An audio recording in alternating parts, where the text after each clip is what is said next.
selling chamber memberships.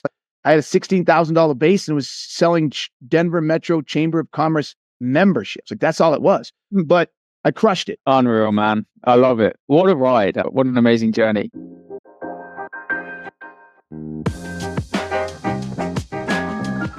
Welcome back to another episode of the SaaS Sales Performance Podcast, and delighted to be joined by another awesome guest who's joining me in the hot seat today. Today's guest has a really, really impressive career in revenue, building teams, scaling teams, building multiple companies, and is also notably known as the author of one of the top sales books written in the last 5-10 years. Today's guest is none other than Keenan. Keenan is the author of best-selling book, Gap Selling, and Keenan is also the CEO of a sales growth company providing training and consulting services to revenue leaders around the world. Keenan, really glad we can make this happen, man. Thanks for coming on the show. Glad, man. I like it. I'm ready to roll. Yeah, I mean, for those, our listeners are primarily based in, North America and also across EMEA. For those who perhaps haven't read your book yet, they may not know as much about your personal journey.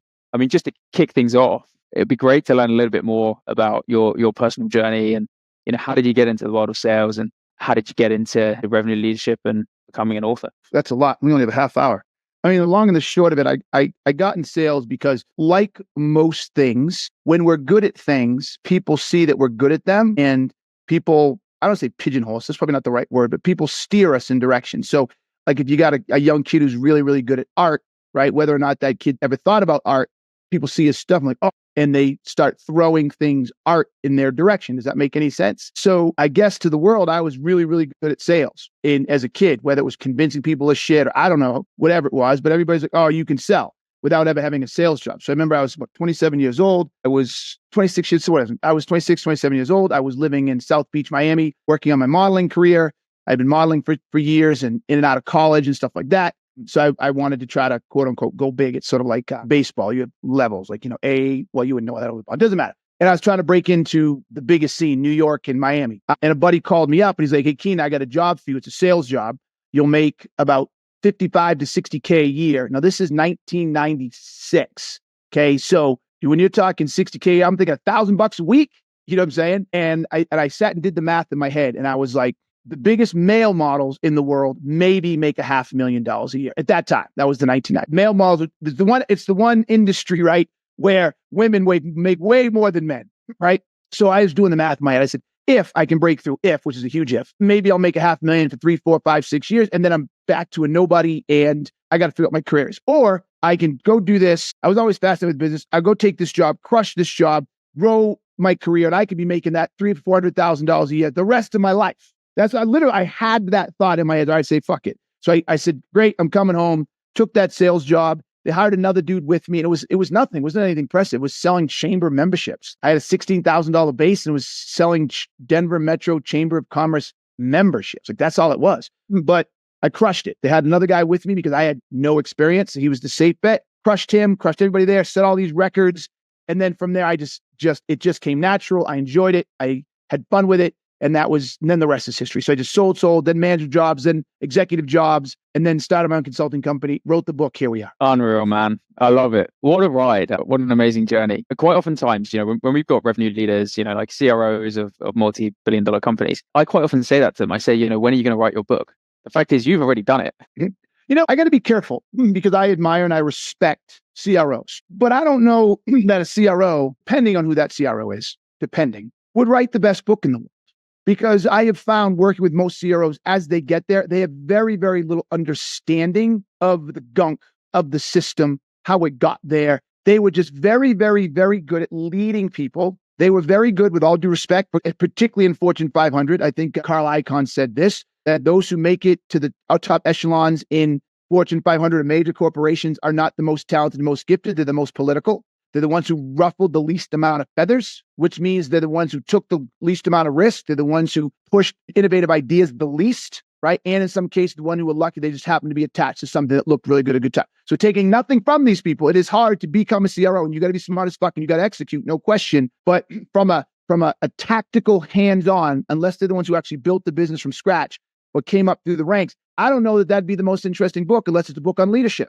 right? Because they don't understand the gunk. The more conversations I have with CROs, they don't understand the gunk. They don't understand how it works, right? It's like the guy who owns the Formula One racing team, right? They know how to run the whole operation, but ask them how the fuck to tweak an engine. Ask them about engine ratios. 9 out of 10 won't know. Now, there'll be that one savant, no question, right? But generally speaking, they won't know. So I don't want to read that book unless I want to learn how to run, or, you know what I'm saying, a Formula One team. That's different. But if I want to actually understand how to make those cars go faster, how to win more races, I'm not going to get that from them. I love that analogy, Keenan. I think there's a lot to be said for that. And just to pick up on that, the fact that the gunk in the middle is changing, right? It's changing pretty quickly. So I think we often talk about that in terms of like finding mentors. Yeah, quite often people will look to people at the very top for a mentor, but actually what you need someone who's recently been through that next step that you're trying to get through. It's a great observation you make. Before we jump into today's topic, and I'd love to spend today's show sort of covering some key topics around enablement with you. I know it's a space you're really passionate about and have amazing experience in. Just wrapping up on your journey, I mean, reflecting on that journey, what would you say is kind of one step or one moment in that journey that really was more pivotal than another? Do you look back, you connect the dots backwards, and you think, wow, that one moment really kind of shaped a lot of stuff that was to come? I'm just trying to think if I do the short answer or the long answer. I'll give you the short answer. My decision to start blogging in 2009. Really interesting. 2009 was an interesting time to be blogging. So would you consider yourself like an early adopter of blogging? And tell us a little bit more. I mean, what were you blogging about back then? I was wondering if you were going to ask me that, because you were quiet waiting for me to keep going. I was like, we'll see what he does with this. I'm not going to say another word. No, I don't consider myself an early adopter. I don't consider myself an innovator. I think in many cases, the people who try to be innovators, if you try to be anything, you're not that. So if you try to be an innovator, I think you're a clown.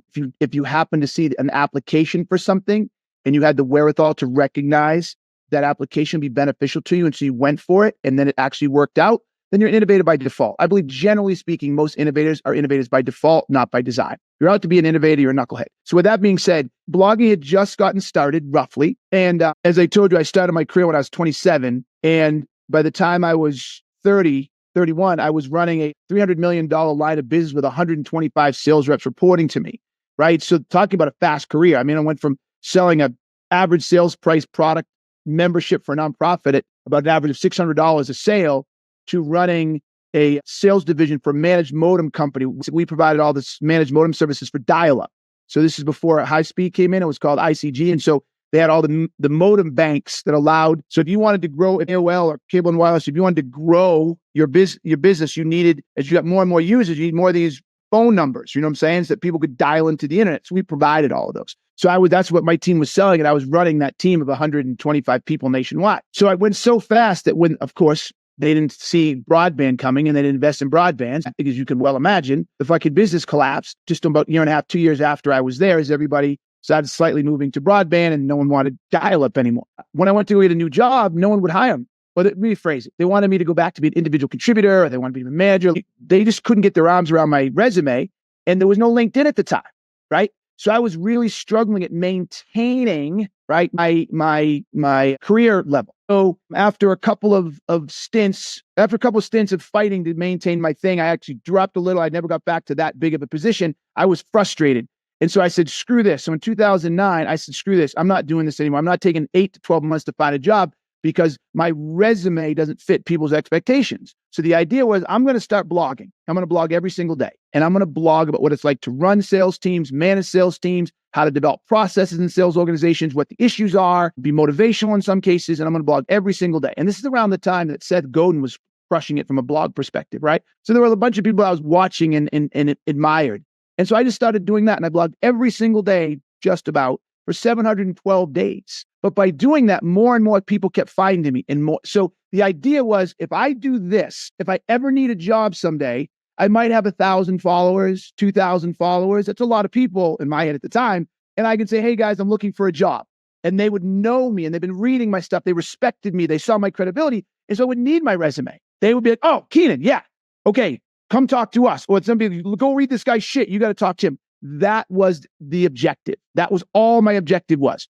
Well, out of that sprang all kinds of attention. And my blog was, top sales blog here, top sales blog there, top sales influencer, going to conferences. And then I decided I got let go after a big acquisition, got a little buyout, and I had a choice: try to find another job and deal with the bullshit, or start a consulting company based on the inquiries I had gotten while I was working for other people. So I went that other route, and the rest is history. It's been 13 years now. Congrats, man. What a ride. That's awesome. And a quick question on that. Do you see like LinkedIn as like you think about your blogging days back then, obviously, think about many people who are trying to build a company, or even revenue professionals who are trying to build an audience. See LinkedIn as the kind of current channel to do that?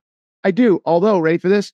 No one's gonna like my answer. I do 1,000%. I did, and I still kind of do, but I believe LinkedIn is peaked, and like all the other platforms, they're squeezing visibility, and they're squeezing all that. And so, no, I don't. I think if you're just starting now, I wouldn't count LinkedIn as the way you're going to be seen. I would do it because you have to do it, but I don't know what the next best thing is. This may surprise people, but without another answer, if I were just starting and I had enough awareness, I'd go back to blogging, right? So I would combine blogging with LinkedIn and other social, even X, and I would blog here first. Then I would share all over the place, right? Because I think SEO is going to be your best friend right now. Super interesting. And I think about, the number of revenue professionals that we see trying to build an audience and trying to put consistent content out there. It's a lot of noise, right? Tons of noise. Our clients aren't there anymore. I mean, we were just doing something the other day and we realized that more and more and more of what we're seeing is just other people and companies trying to get awareness, not our target market. You know what I'm saying? Out there posting and sharing. Yeah. Else is to come soon. I don't know what it is. So in the absence of that, I personally, and I'm telling my team this, we're going to moving a little back more to blogging or creating SEO content. And I don't mean SEO content like, stupid shit, just not using other people's platforms, coming back to your own platform, right? And then use those to amplify it, not be the center. Yeah, that's really interesting. It's really interesting. And, as you spoke about your journey there, and then obviously the last 13 years with your consulting company, you've, I'm sure, had the privilege of working with lots and lots of exciting customers and clients. When you think about the journey that Enablement has been on, like, how would you summarize that journey, right? Because, it's had different names, it's been called different things over the years. What's your perspective? Like, help me understand that kind of enablement journey of the last, say, 10, 15 years. I don't know if I'm the best person to sort of pontificate on the journey. What I will do, and I'll answer it this way, and feel free to ask more clarifying questions, is I think whoever or the people that recognized that sales is far more complex than when I was a young buck and someone dropped a yellow book telephone thing on my desk and say, get calling. I didn't even have a CRM. I had to build one out of scratch, like PageMaker Pro or some shit, right? From those days to where we are now, I mean, whoever recognized, or the group of people that recognize that sales is far more complex and there's so many underlying elements to it, that building a function within the sales organizations to maximize that was a genius. We'll call him a genius. Like, yes, sales is more than just a bro culture. It's more than just fucking work your ass off. I liken it very similar to the transformation that sports has gone through, right? If you look at what sports was, like, it's funny, being a Jedi, we're the best freaking group ever because we sit right in the middle between what the world was and what it is today, like literally right in the middle. Even when it comes to sports, I forget his name, but when we grew up playing sports, everybody played 3 or 4 sports. If you played, it was off seasons, camps, like you were done, right? And then people had started realizing by specializing and not overtraining, but training year round, you got a competitive advantage. Then they started to learn how weight training worked and dieting worked. And the whole thing became an industry to maximize performance, right? Not saying these guys back in the day didn't want to maximize performance, but no one really understood what it meant to maximize performance. Guys fucking smoked, right? They would be smoking and drinking every day before they'd go to the stadium the next day. You know what I'm saying? So they were not optimized for performance. In starting the 70s, 80s, 90s in particular, but 80s and 90s, it all started to change, right? People started recognizing, there is a lot of shit we can do here to optimize the output of our sports team. And they started the same thing more in the late 90s or even early 2000s. Hey, there's a lot more we can do to optimize our sales teams. So I think that recognition that optimizing, and I don't want to use a word to describe a word, but enabling that sales team with everything they needed to be successful that wasn't actually the selling process could only improve the output, right? So I think it's a great metaphor, sports with sales. Sales, it's all about improving the skill sets so that when you get on the field, you perform better. And by performing better, you either win more games or you sell more shit. You see what I'm saying? So I think they were brilliant and I think it was excellent. The problem is, unlike sports, enablement took a really interesting turn or was not aware enough to connect the enablement efforts to the outcomes. And so I think too much in sales enablement has drifted into this idea of skills development, but wasn't in tune enough to build the connections and the efforts to the output at game time. And really say, because we do these things, we're winning more games, i.e. because we're doing these things, we're seeing win rates increase. Because we're doing these things, we're seeing deals shorten. Because we're doing these things, we're seeing the discounting decrease and our average sales prices going up. There was very little connection to the critical sales metrics like there was in sports. Are we winning more games? Is this athlete, watch this, is this athlete hitting more home runs? Was this athlete throwing fewer interceptions? Is this athlete throwing more touchdown passes? Athlete having more yards after the catch? You see what I'm doing here? We didn't do that part. We didn't, and we still don't do that part for the most part. So that was a very long answer, but yeah, I think that's where we missed, and that's our journey. Yeah, like I said, so there's a lot to unpack there, Keenan. I think first of all, just love the sports analogy, and I think that that's why I'm like as an ex-sports sport, kind of failed pro golfer. I love the sports analogy, and I think it makes so much sense to me. Help me understand the fact that enablement hasn't been able to connect its efforts to critical sales metrics. What's that causing? What are you observing in the market? I think the big, not even elephant in the room, but I think the big macrocosm of it is that, particularly lately, sales enablement isn't perceived as having value. Sales enablement isn't perceived as being an intricate part of the organization. And so therefore they're being let go, they're being trimmed, etc. So, and now I think that's a poor decision, because unless they're doing absolutely nothing, there's a lot the organization is going to lose, and so I think it's only going to exacerbate the problem, not make the problem any better. But because no one can see the connection, right? Like, let's just stick with the sports analogy and have a field day with it. If I'm the owner of, I don't even say the owner, if I'm the general manager of a football team, US football, okay, and I can't see the connection or the correlation between strength training and, we'll just say strength training to wins, I'm going to get rid of my strength trainer.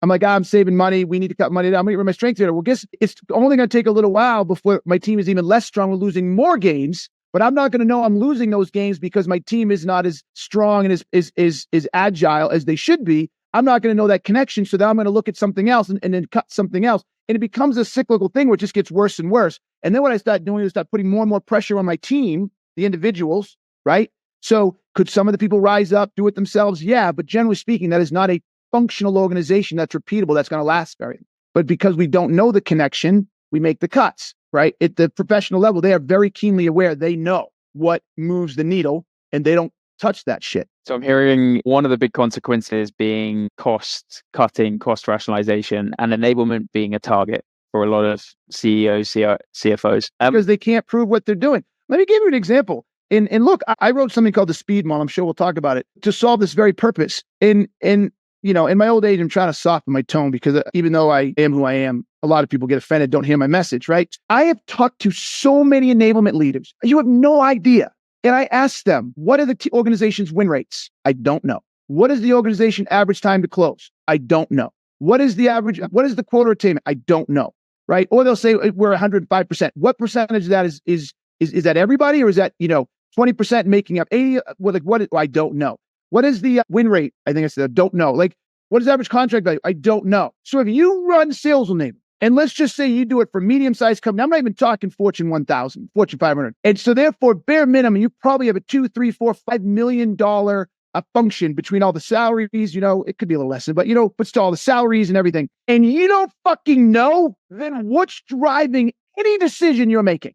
Literally, what's driving that decision if you don't know those things? And more importantly, if you do make that decision, what is your expected outcome? And you know what it always turns out to be? Let's go with training. It's like 55% of people actually completed the training. 82% got a certification. It's all in this idea of skill. Like it's fucking school. It's like school. Too much learning and development. It's like fucking school. Everybody talks about the grades they got and talk about attendance and talk about customer sat. But then you ask yourself, how many kids at this school actually went out and made more than $250,000? I don't know. Well, then how the fuck do you know that anything you did had any value whatsoever? Because the goal is not school. The goal for every one of these kids is to make a living and be able to get the jobs they want. And if you don't know how you impacted that, then you can't say you're worth anything. And that's what's happening in sales right now. Oh, God. Yeah, Keenan, it's so spot on and so aligned to what we're hearing from the market as well. And I think on the CRO or, like SVP side of the fence, we're hearing a ton of frustration and also quite a lot of concern and worry, particularly, like you say, for those CROs who may have signed off on that say 2 to 5 mil investment to build the function.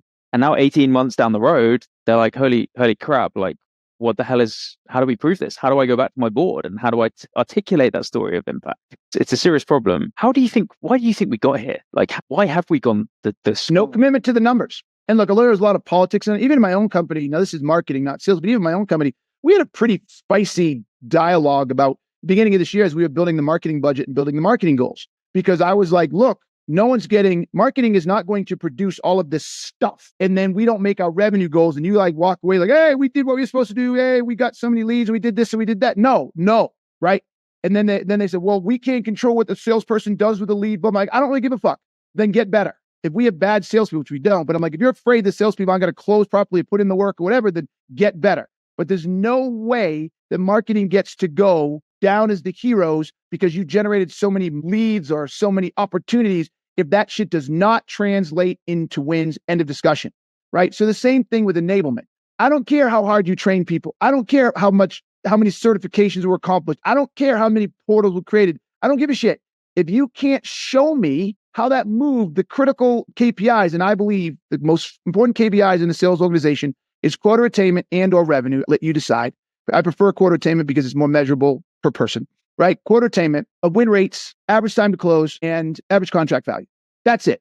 Those 4. So if you're going to build an enablement team and you're going to be a true business person, you're going to sit down and say, okay, the reason we need enablement is currently, this is our growth rate.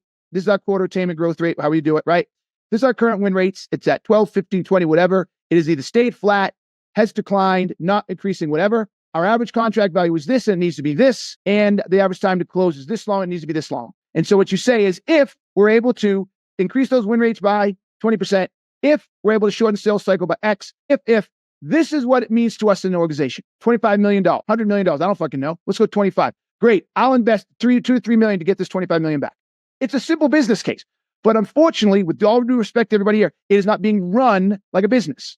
It's being run like a school. Look at how many enablement positions are asking for learning and development executives. Look at how much learning and development plays a role in that. And I see nothing wrong with that, but that is not what you want to lead with, because if that learning and development does not come with someone who knows how to translate those learnings into behavior changes, and then is unable to measure the behavior changes, and then is unable to articulate and define and measure the outcomes of those behavior changes, it's all for naught. It's a great 3-step framework you just shared there, Keenan. And if you're up for it, I'd love to just dive deeper into that. So you spoke there about 3 things, right? You spoke about learnings are important, but again, we're not running a school, we're trying to run a business here. So translating those learnings into behavior change, step 1. Then step 2, correlating those behavior changes with those KPIs and those critical sales metrics.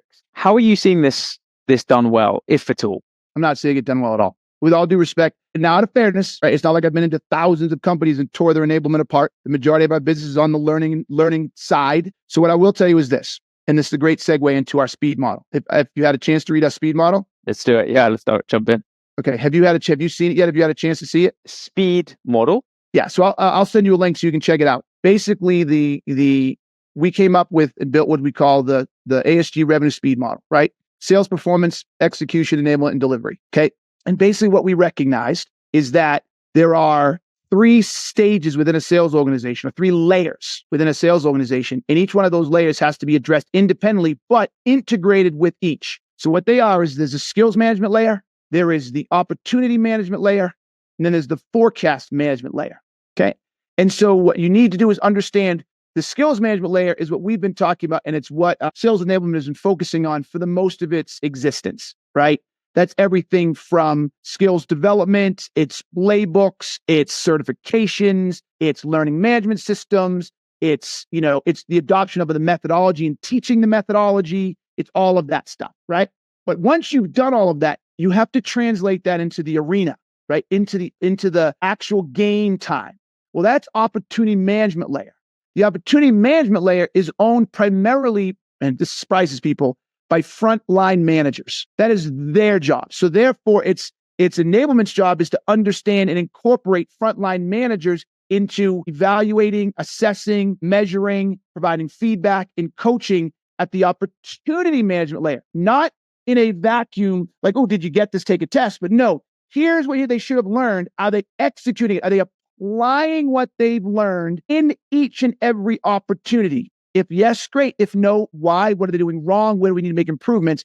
But also, how is their inability to do that affecting their ability to sell? So it includes things like creating scoring systems. It includes things like providing feedback routes within the CRM. It includes creating what we call buckets of types of sales buckets based on the ability to capture certain information. So if a rep has captured certain information and done things, here we call it red. If they capture more, it's called yellow. To capture more, it's called green. And then it's about identifying your win rates, close rates, and all that shit against each of those buckets. Sales management needs to review each of those, and it's sales managers that actually dictate if it's moved to the next level up. So if it's gone from red to yellow, can only be assessed by the manager, right? It also includes what we call baseball cards. So every rep has to have their own stats. So every rep needs to know, what is your win rate? Go into any sales organization right now and ask a rep, what is your win rate? And don't say, I don't want you guessing. I want to know exactly what it was. What was it last year? What was it this year? Has it gone up? Has it gone down?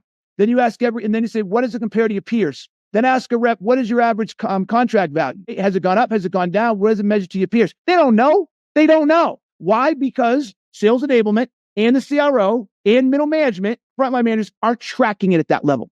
So how in the world is a sales rep supposed to get any better? What are we using to measure them getting better? We're not tracking them. So they need their baseball cards. All of that stuff I'm talking about is at the opportunity management layer. Then from there, you move into the forecasting layer, and that's the outcomes. So now what you do is you take all of that stuff that you've built, and now you move it forward. So it's like, okay, one is in the forecasting layer. What are you allowing to be forecasted? If you do this right, not everything can be forecasted based on close date. It should actually have a forecasting criteria. Ask how many sales organizations have a forecasting criteria. What do you mean? So what are your rules? What can and can't be forecasted? And they will give you some loosely put together, made up on the fly bullshit that someone else in the other organization has never even heard of, because they're going to try to answer the question, but no one has that. Another one you want to do is you want to ask, what are the forecasting metrics for each rep? So are the reps and or, depending on the size of the organization, the executives for each division or each territory, or however it's broken up, what is their forecasting accuracy? Do you measure it? Has it gone up? Has it gone down? And what is acceptable? That one, think about that. How many executives are measured and considered forecasting at an acceptable level? So a vice president reporting to CRO, and they're forecasting at a 65% accuracy every quarter. How long do you let that last? What are you doing to figure out why they're having a hard time understanding what's going on in their business? Then you can look, now watch if this happens. Now when you do it this way, because we've done everything we've done at the opportunity management layer and at the skills management layer, I actually have a path of breadcrumbs. I can say, okay, what is this guy doing wrong? So then I can go back and look into all of his opportunity management records and see what's happening there, and see what the feedback that's being provided, seeing which reps, how his reps on the baseball card, right? How those reps are being measured against other reps, and why is his reps always lower and everything? And I can start to see a whole line that go all the way down now into the skills level and say, what are his reps doing wrong from skills level? Why are they low in win rates? And then I go, oh, they're not very good at this. They're not doing this. So it all connects all the way through. But no one does that. Very few people do that. In terms of those three layers, Keenan, from your perspective, who do you see as ultimately responsible for those layers? CRO overall for those three. Do you then see kind of like enablement more responsible for some of them? Yep. So CRO is responsible for everything, right? The skills management layer is primary. Think about a RACI model. If you know what RACI, responsibility, accountability, consulted and informed. Yeah.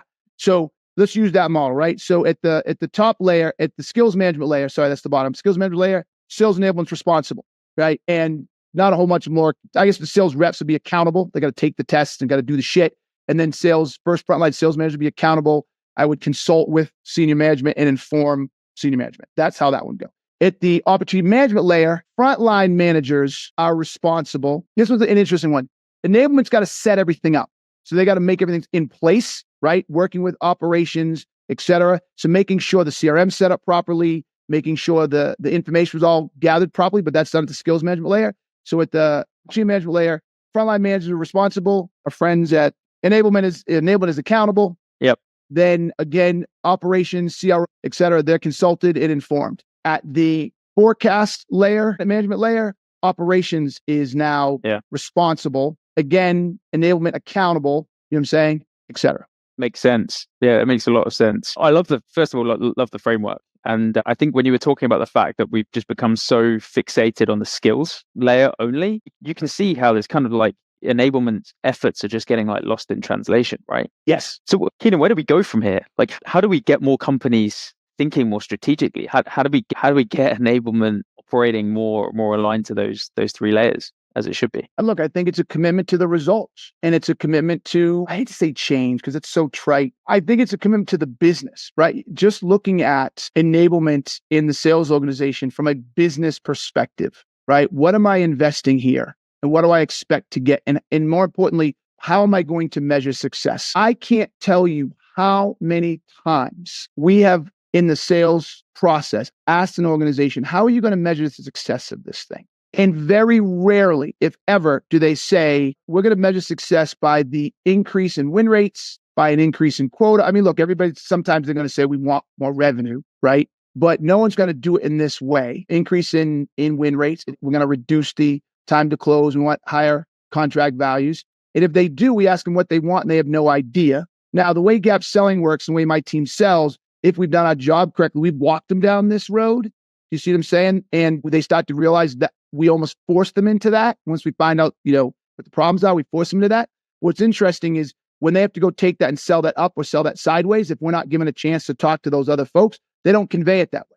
They don't then take what they learn and go to the other folks and say, look, we just realized our win rates are only 18%. And with an average deal size of, 250,000, if we could just move that by three percentage points, that'd be an extra $3.5 million a year. The reason we don't move that is we're very focused on cost. We're very focused on, we push people to a demo too fast and we don't really understand why they're buying. And so, we're losing deals we shouldn't lose because we're not really actually understanding why they want to buy. So if we can bring in the sales training, we can change the way the team sets up the whole selling process at the beginning, we should very easily see a 3%, if not a 6 to 8% increase in win rates. Never mind shorten. They don't look at it like that.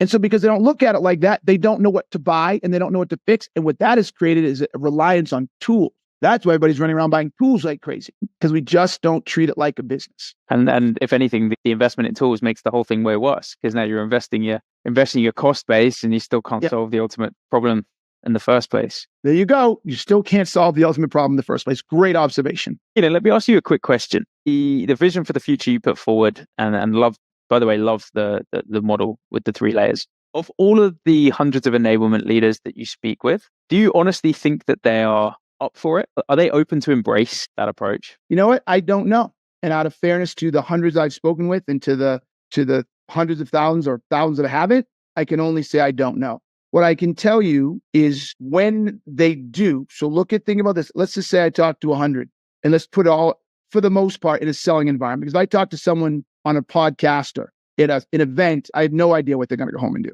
I don't have enough data to go there. But let's almost look at this like a sales process. Of the 100 that I engage in some type of sales process, right? And they're looking to buy our training or buy our consulting or whatever. 60% of them don't go with us. So I can only assume either they thought someone else was better or they whatever the case was be, and they didn't want to make the change. Now we've had people tell us, it's a great point. I think about this. We've literally had people tell us and actually choose not to go with us because the change was too much. And I thought that was funny because one of the things we do at Gap Selling, for those who've ever read the book, is Gap Selling is based on the philosophy of change or the psychology of change. And so we don't recommend anything that is not driven by the underlying problems we've uncovered. We don't even do proposals. We do what's called recommendations. And people ask to do recommendations early, and we say we can't because we don't understand what the problem is. So by the time we get to the recommendation stage, we know very well, very clearly what the problems are, the impacts of the organization,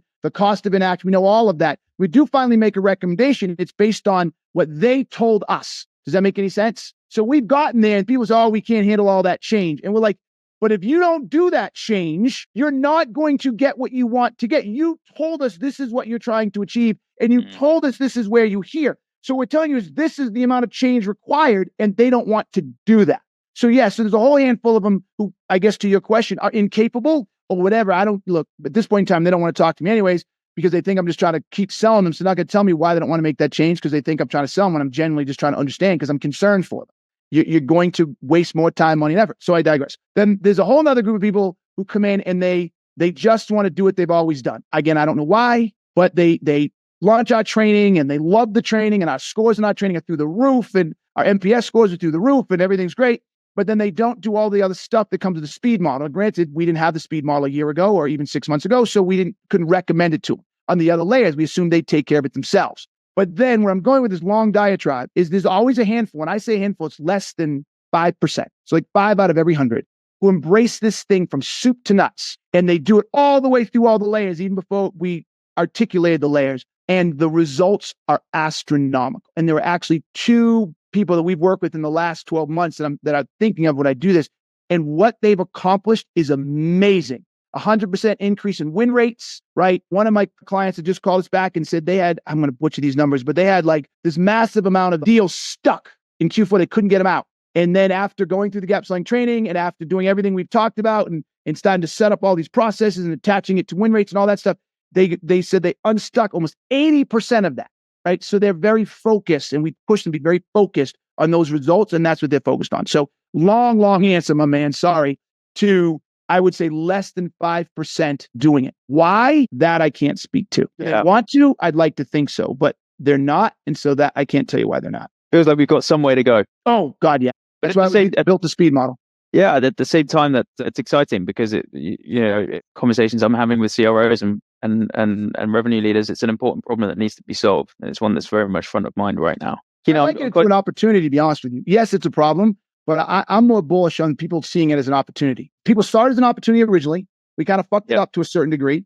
And I know that's going to upset some people, but we got to listen to the data. Listen to the data. Everybody's telling enablement, I'm not getting value out of it. I'm letting you go. I'm not seeing it. So listen to the data. Don't take it personally. Listen to the data. But rather than keep looking at it as a negative, I think we need to get back to its original state. And this is an amazing opportunity. Enablement is an amazing opportunity if you do it right. So look at it as an opportunity. Don't look at it as a liability. I love that. And like one of my customers said to me last week, he said, like, as a revenue leader, I have to stand up and be accountable to my process. And I have to be able to talk through that process and the associated outcomes of that process. Why should enablement be any different? They should not.